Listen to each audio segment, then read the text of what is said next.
नमस्कार, वृषालीज रेसिपीमध्ये आपल्या सर्वांचे खूप खूप स्वागत। आज आपण अगदी सोपी अशी बासुंदीची रेसिपी बघणार आहोत। चला तर मग सुरुवात करूया।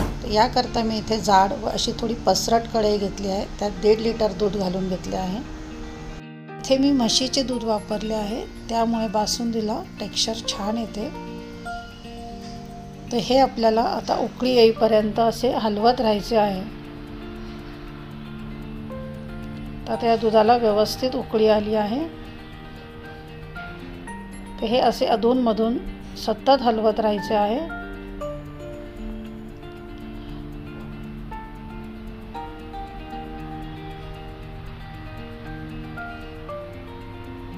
आता इथे जी थोडीशी साय जमा होतीये ती आपल्याला थोडी थोडी करत अशी बाजूला करायची आहे व पुन्हा थोडेसे हलवून घ्यायचे आहे।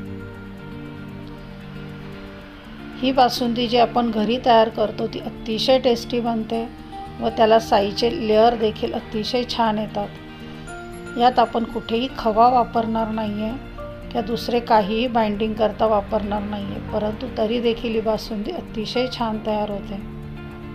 आता इथे तुम्ही बघू शकता असे साईचे लेयर्स यायला सुरुवात झाली आहे।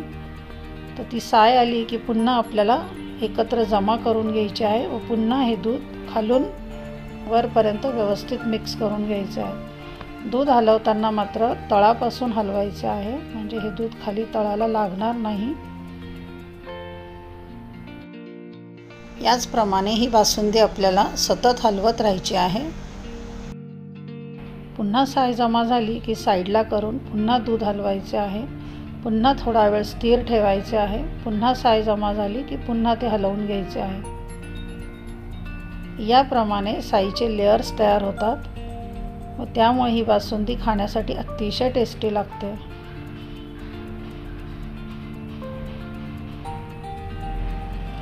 आता इथे बघू शकता बऱ्यापैकी आपले दूध आटले गेले आहे व दूध थोडेसे दाटसर देखील झाले आहे। तर याचप्रमाणे पुन्हा आपल्याला ही प्रोसेस चालू ठेवायची आहे। आता तुम्ही बघू शकता इथे बऱ्यापैकी आपले दूध आटले गेले आहे व साईचा लेयर देखील आता इथे थिक झाला आहे। याचप्रमाणे पुन्हा ही साय अशी यात मिक्स करत जायची आहे। जसजसे दूध आटत जाईल तसतसे साईचा लेयर देखील जाडसर होत जाईल।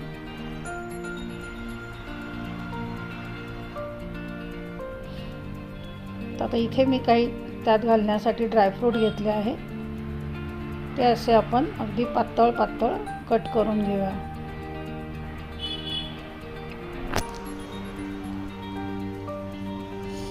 ड्रायफ्रूट घालणं ऑप्शनल आहे, तुम्हाला आवडत असेल तर घालू शकता, नाही घातले तरी देखील चालेल। आता तुम्ही बघू शकता साईचा लेयर देखील अतिशय छान तयार झाला आहे व बासुंदी ही आता थोडीशी दाटसर दिसायला सुरुवात झाली आहे।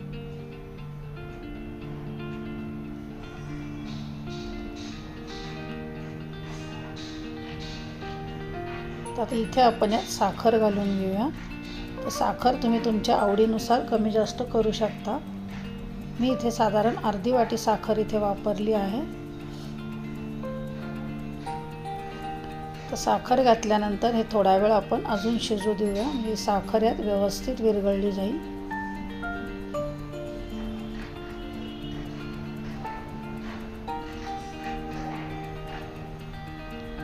व आता इथे मी दुधात थोडेसे केशर भिजत घातले होते, ते देखील आपण यात घालून घेऊया। यामुळे बासुंदीचा रंग अतिशय सुरेख येतो।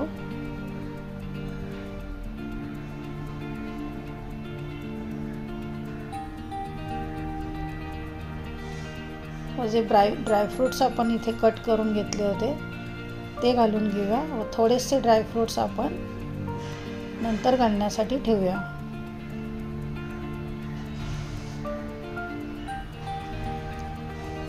इथे बघू शकता आपली बासुंदी तयार होत आली आहे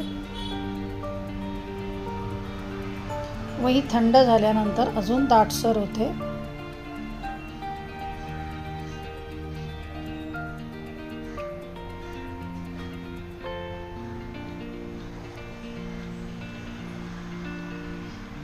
यात मी इथे काही चारोळे घालून घेतले आहे।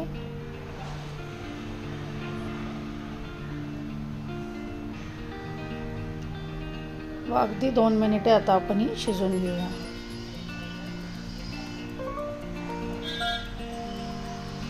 तर इथे आता ही बासुंदी आपली तयार झाली आहे।